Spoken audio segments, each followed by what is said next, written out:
Okay, welcome to the second Sunday for March 2024. I'm Paul Lauber, a volunteer with the Friends of Great Swamp.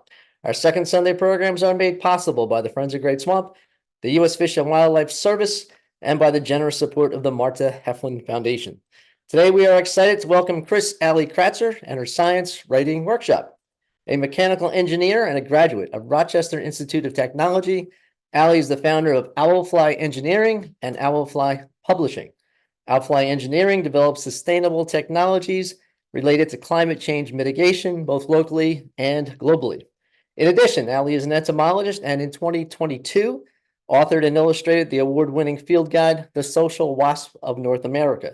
Not surprisingly, Ali moved on to her next challenge, and this summer we'll publish yet another major field guide, this one covering the fascinating world of cicadas.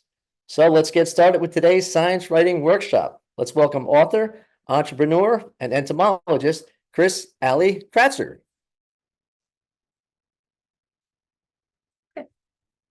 Hello. Thank you so much for that wonderful opening. All right, so this should be a lot of fun today. I'm here today to talk about science writing, what it is, and how you might be able to use it yourself. So as previously discussed, my name is Alice Kratzer, though I like to go by Ali. Actually, if we could start the presentation now, that would be good.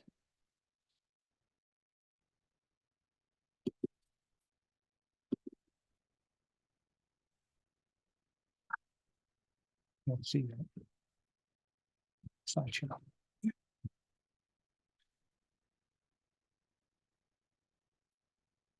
All right. And is it recording? Yeah. Okay, perfect. All right.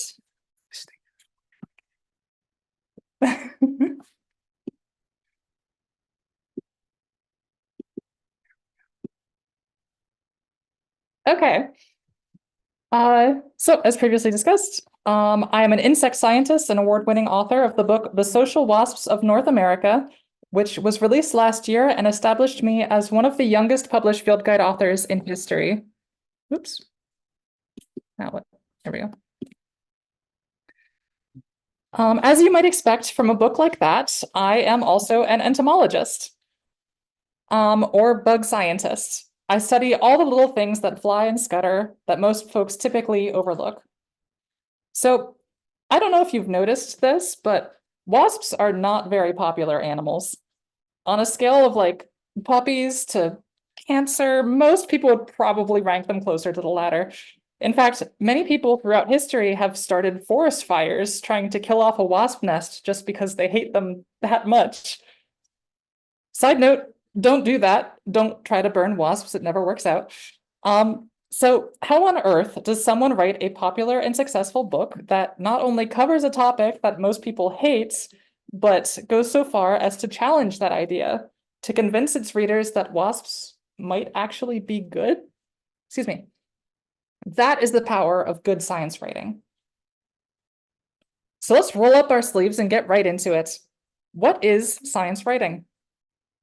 At its most basic, science writing is exactly what it sounds like. Writing about scientific topics, though its framework has a surprising amount of utility outside of science as well. There are two main types of science writing: academic writing and science communication, or SciComm. They require two very different skill sets, but both play a critical role in our society. Academic writing is very precise in its meaning, but is often very dry, dense, and repetitive. Academic writing also varies dramatically in lexicon or word choice and structure between different scientific disciplines. The audience of academic writing is only other researchers within one specific field of study, typically. That explains why I didn't get it. So if you pursue a career in science, engineering, math, or medicine, you will learn how to write academic papers specific to your field of study by reading the work of other researchers in your field. Since academic writing is highly specialized, we will not be learning about academic writing in this workshop. Good. Instead, we will be talking about SciComm. SciComm is any translation of academic writing to make it more accessible. It substantially lowers the barriers to science by making information approachable and interesting to the average person. The specific audience of a given piece of SciComm may vary, but it can be anyone who is not a dedicated researcher in that specific field of study. So, for example, if you're writing about the discovery of a new ankylosaurid fossil, your audience might be people with a passing interest in dinosaurs. If you're writing about a new medicine to alleviate the worst symptoms of Alzheimer's, your audience might be older people and people who have family or friends who might be affected. So, as you may have gathered by now, science writing is more than just the facts by themselves. Now, don't get me wrong, the honest truth is crucial, and getting the facts right is a critically important part of this process. But the facts themselves are typically not what makes people actually care. Your job as a science communicator is to convince your audience that your subject matters to them. So, convincing your audience of something, convincing your audience, that should start to sound an awful lot like persuasive writing. But this is persuasive writing with a twist, because instead of trying to convince your audience that you are right, you are trying to convince your audience to care.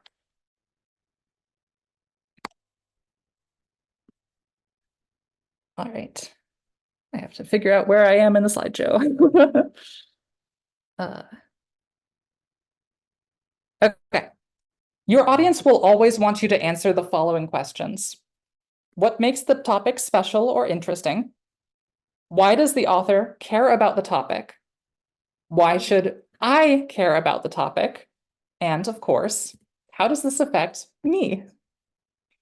If you can confidently answer all of those questions, your science writing is much more likely to be successful. I see a lot of people writing, so I'm just going to leave it there for a moment. You're going into each of these, I hope. Oh, yes, of course. All right. So to help you do that, we're going to look at 4 different writing strategies that are especially useful in science writing: imagery, perspective, humor, and empathy. First topic, imagery and sensory writing. We all experience the world through our senses. It's why the world feels real.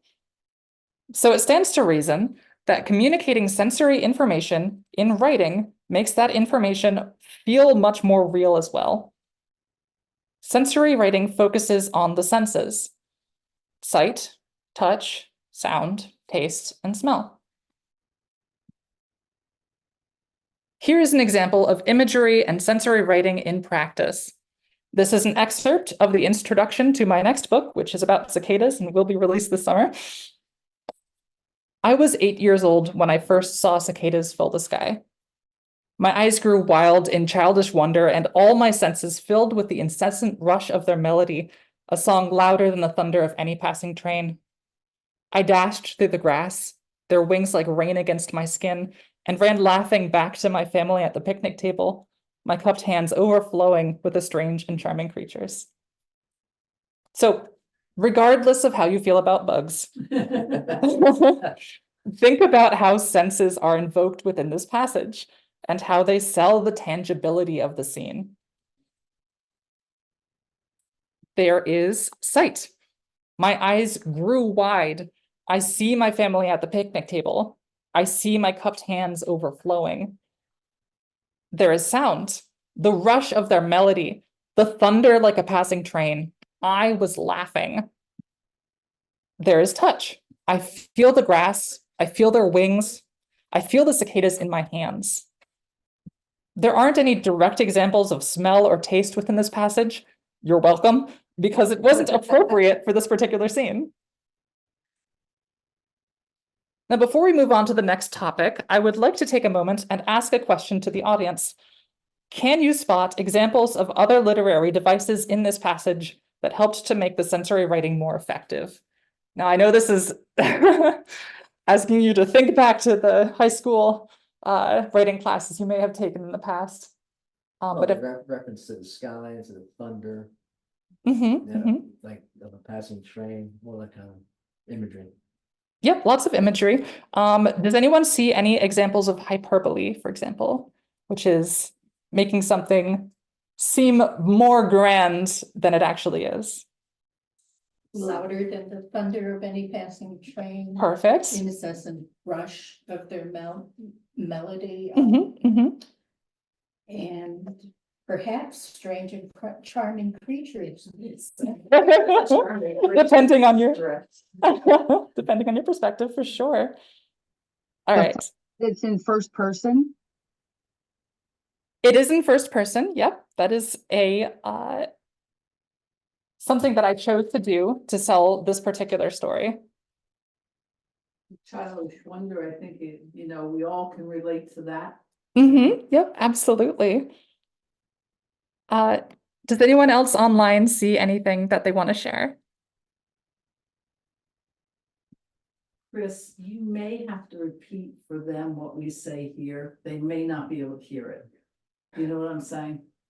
I'm not entirely sure I follow. So you can say, oh, and Kathy said. Oh, right. So sorry. I will do that in the future. Facing you and built into the screen, so. Thank you. May or may not. I was just reminded that I have to repeat audience questions into the microphone so that the people online can hear them. So sorry about that. I will do that in the future. All right. So here are a few that I was able to find. Fill the sky is hyperbole. Cicadas did not literally fill the sky. My eyes are personified. They cannot actually grow wild. Senses cannot fill. That doesn't make any literal sense. So it must also be personified. A melody cannot literally rush anywhere. So I'm going to count that as a third personification. Melody is symbolic because it stands in for the cicada's song. Louder than the thunder is a simile that uses than instead of like or as. And thunder is symbolic because it stands in for the noise of the train.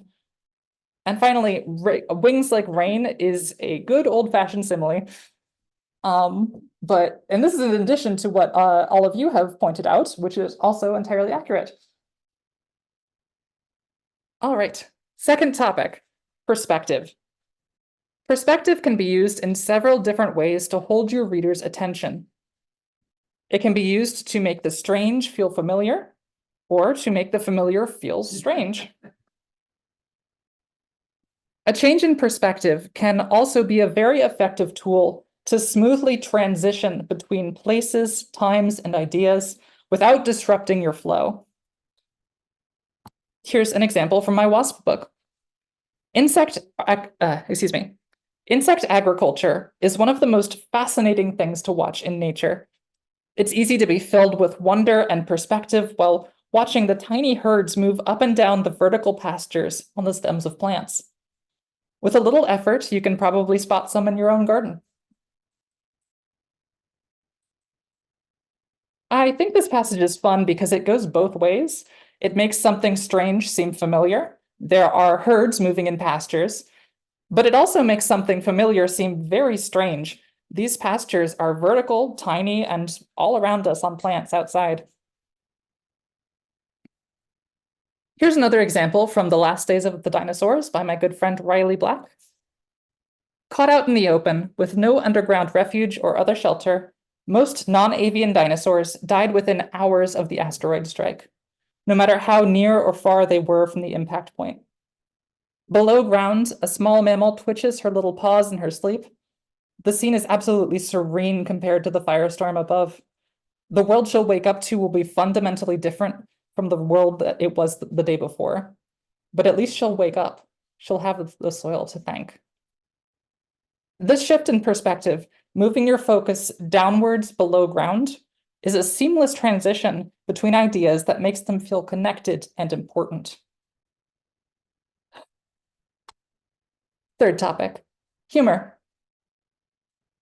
The universe is full of absurdity, and sometimes the best way to communicate science is to make fun of it. However, keep in mind that it is almost impossible to write a joke that everyone in your audience will both understand and appreciate. If too many people don't get the joke, then it won't help your writing.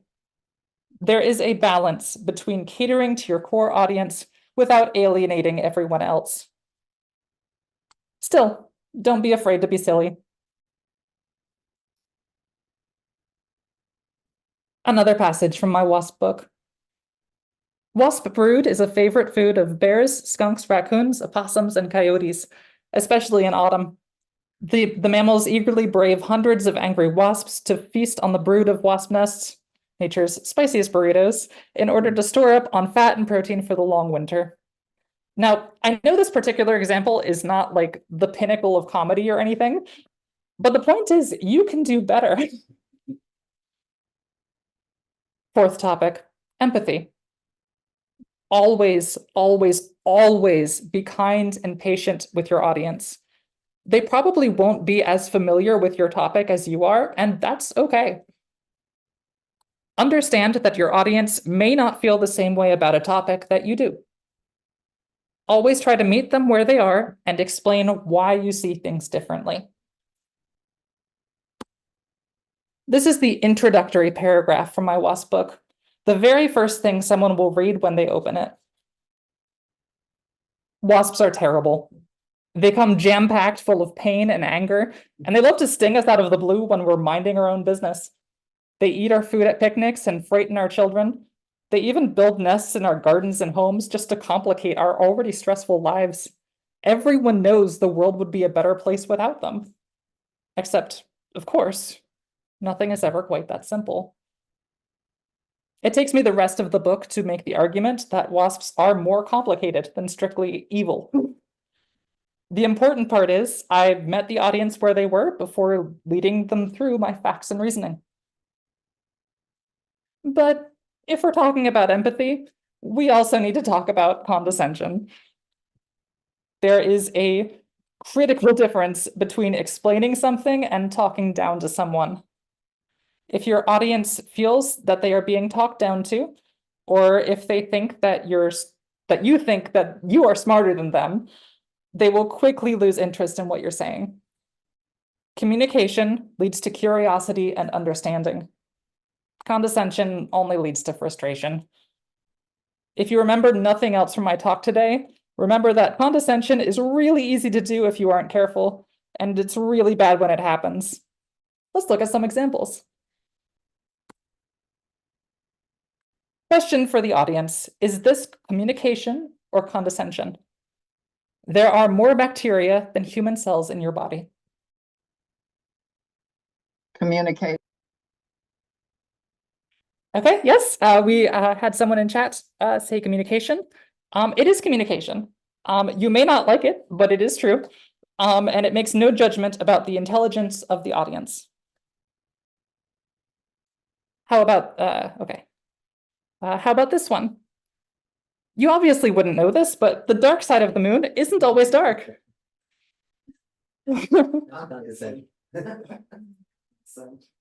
Okay, we had someone in the audience say condescension. It is. Never make someone feel bad for not knowing something. Try this instead. Contrary to popular belief, the dark side of the moon is only dark about half of the time. The second sentence makes no judgment about the intelligence or prior experience of the audience. In fact, it makes them feel good about themselves because now they know more than the average person about a common misconception. Small changes like this can make a huge difference in your writing. How about this? Sometimes wasps get a tummy ache.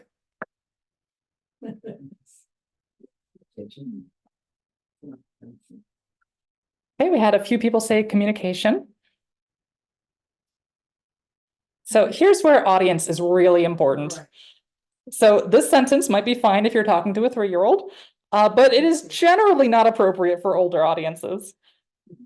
So it could be condescension. Try instead. Like humans, wasps can get sick. However, luckily for us, their illnesses are nothing like ours. Yeah. Yeah, but I, Mhm. audience, yeah. Yep, exactly. It's super, super important. All right. Last example here. Xenos females target the unsclerotized tissue between the posterior tergites and consume hemolymph, which may impact the fitness and longevity of their vespid host and by extension its colony. Find that book. That's purely academic. Absolutely. Right, we had someone say that's purely academic. Do we think this is communication or condescension? Oh, Depends on the audience, though, right? say to the right audience. So Mark and Liz have raised their hand. Whoop. Ask them to unmute. Yeah, if you unmute, you Yep. can.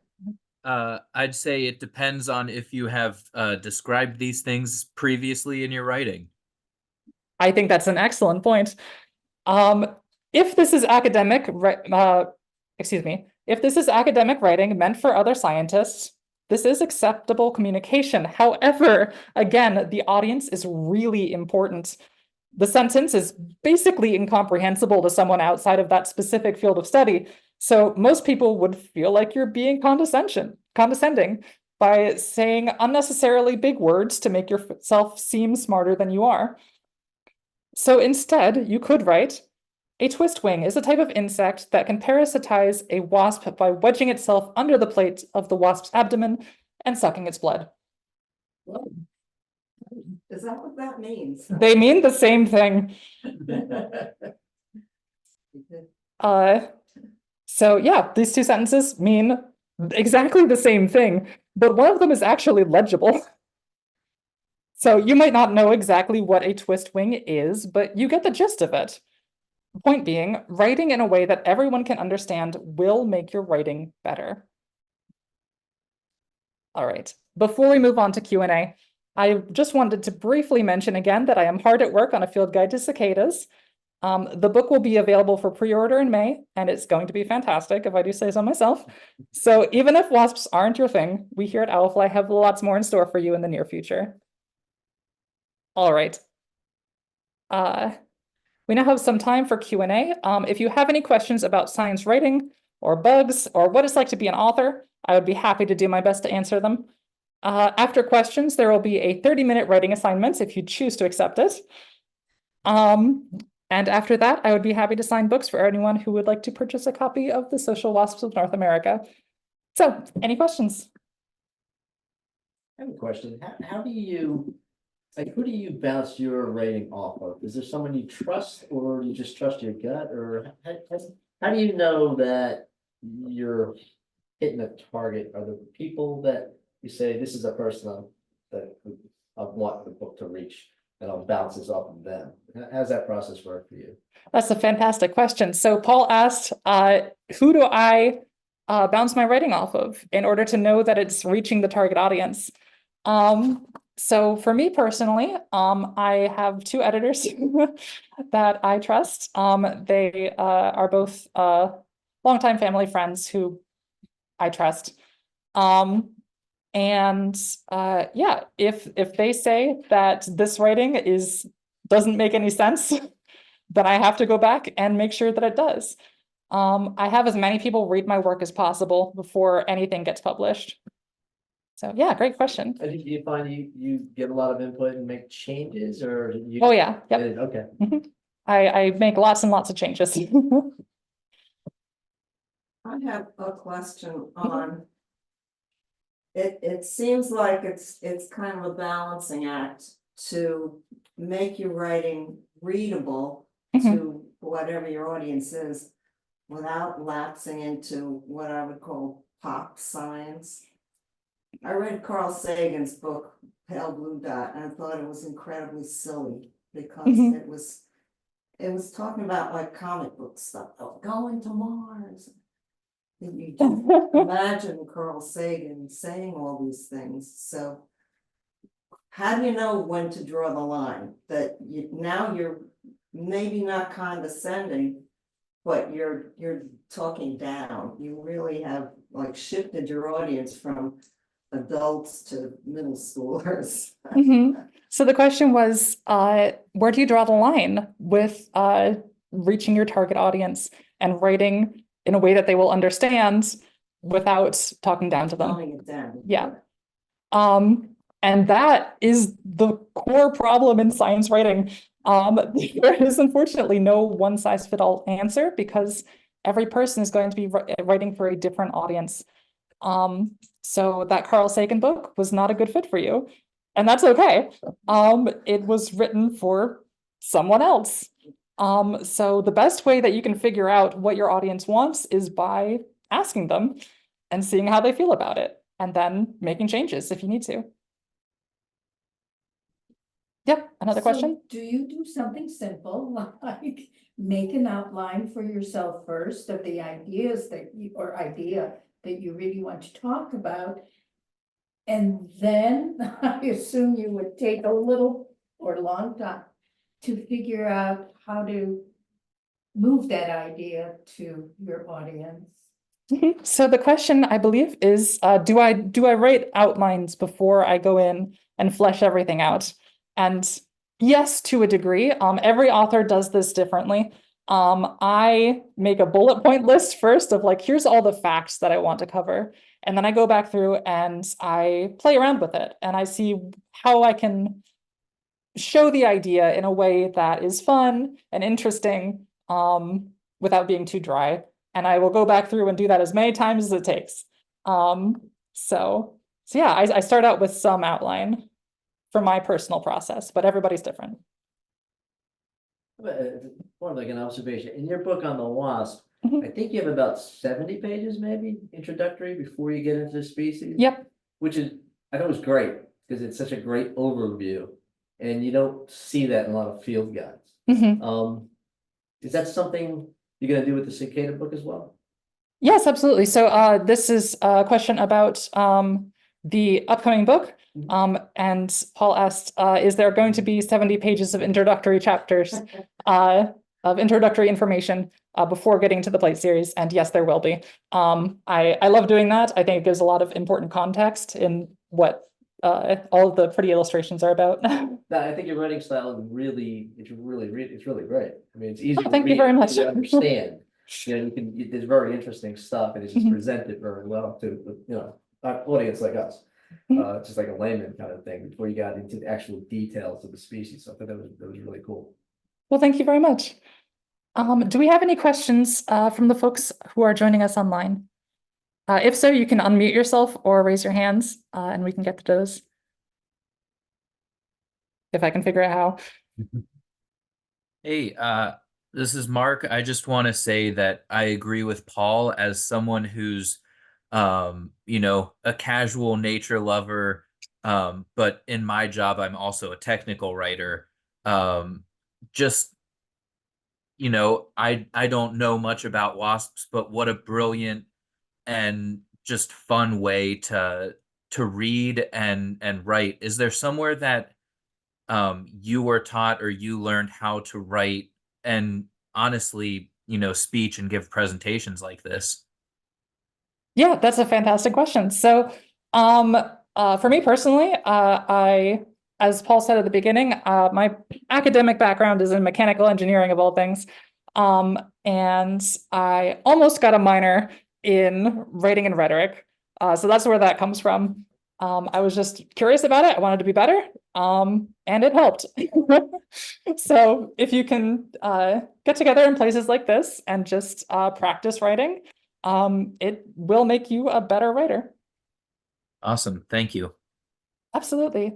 I have one last question. Sure. How do you keep, like, one of my favorite writers is John Muir, and he wrote like in Mhm. the 1800s, and he was clearly not a trained writer. So his enthusiasm is almost like hyperbole is in there all the time, Mhm. and it just jumps off the page, and I think it's great. But how do you manage that? Is that through your editors, that you're not showing that you're too enthusiastic about the subject, or do you think it's better to just show your enthusiasm? And how do you manage that? Okay, so the question I think was, how do I moderate my levels of enthusiasm for a topic in order to make my writing effective? Is that correct? So I think honestly, as long as you're not using too many exclamation points. Showing that you're very enthusiastic about a topic is a great way to show that this topic is important to you, and by extension could be important to your audience. I think laying that foundation is very important. So yeah, as enthusiastic as you want to be is a great way to do it. What about the opposite? If you were to say, pick out one wasp and say, I really hate this wasp. That is, So you gotta be, you might turn off people in your audience as well. I kind of like that one. And how do you manage that except to just discipline yourself? so the question was, if you really hate an aspect of the topic that you're writing, how do you moderate that? And I think that's great. I think that, like you mentioned, it will alienate whoever happens to like that particular thing. But it can also be a way to incorporate humor into your writing, which is, again, can be a very effective tool. So it's a matter of knowing your audience. And if you're doing it in a way that is a little bit tongue in cheek, it can really help. I have a question. Yeah, sure. I'm out here. I'm sorry if this was said before, but I've been back and forth. As someone who's done a lot of technical and academic writing, how can you make sure to bring yourself down to a level if that's not going to be your audience? And how do you know when you've kind of hit the sweet spot? It's trial and error if you're just learning how. What I really want to stress is that you shouldn't be thinking about this as dumbing it down. That is not a good way to go about this. It's being excited about something and wanting to share it with somebody else who is not necessarily an expert in your field.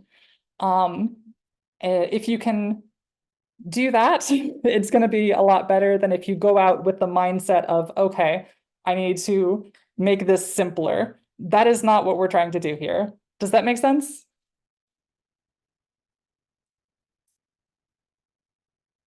Yes. Okay. And if I said dumbing it, I meant bringing it. So I'm not sure what I said. Oh no, either way, it means the same thing in this context, at least to me. I know that that's not what entirely what you meant, but yeah, that's my perspective. Ellie, have you written for entomology like magazines? So Paul asked, have I written for entomology magazines? I have not directly written for entomology magazines. I have done a lot of academic writing in entomology, more so recently because I keep finding new cicadas as I'm trying to write a book about them. Yeah, does that answer your Yeah, question? so I'm just thinking like when you do your field guide, and you're writing, you're kind of writing for both audiences, right? Yeah, a little bit. Introductory information is for the average reader, and then when you get technical, you're technical for an entomologist, a fellow entomologist who wants to learn about a cicada species or something like that. So you really have to do both in those kind of. Yeah, so what I do is I don't necessarily recommend that for your first project. It is very tricky to toe that line to make sure that the information is presented in such a way that is interesting and useful to a lot of different segments of your audience. And some of that is, if you happen to be writing a book like this, separating it out into different chapters for different people, making sure that the information is, there's at least some useful information for everyone on every page. You don't have to worry about that today. So, yeah. Chris, Sure. something you seem to stop just short of. So talking about the first part, what's interesting, why you would care about it, why they should care about it, how it impacts them. But you just stop short of any kind of action or advocacy. So some of the things that I would argue for some of our writing that we could do here is you know, what it is that we're interested in, why they should be interested, how it impacts them, but then also what they can do about it. And, That's so a fantastic point. I think that's honestly, so Kathy, Kathy brought up a fantastic point. That's, and a lot of this science writing, another step in addition to all the ones that we covered is adding an action, adding something that the audience can do. And I think that's a shortcoming on my presentation. And I think you're absolutely right. because, you know, that's part of what our group will, hopefully, I mean, and what we do believe is that first people have to know about it, you Mhm. know, and then why they should care, you know, but then what they can do about it, like join friends or, you know, Mhm. whatever. But, so I hope, yeah, in some of the things in our swamp scene and our publications and so on. And you've done that, you've helped Mhm. us do that, so thank you. Well, thank you. I'm going to add a note to my presentation to include that for next time because I think it's a good point. Any other questions? Okay, one more. Oh, how do you judge as a reader Mhm. science writing, whether that really reached you? So you must have read other writings Mhm. that you said, based on your recommendations for the kind of skills one should have as a writer to present it to an ordinary audience. Do you notice these things that aren't in articles that you feel would just kind of raise them up, and what are they? So the question was, how do I personally judge other people's science writing and see whether or not it fits with what is interesting to me? I think that was, is that right? Okay. So it's not very technical. It's, oh, I liked that they did this.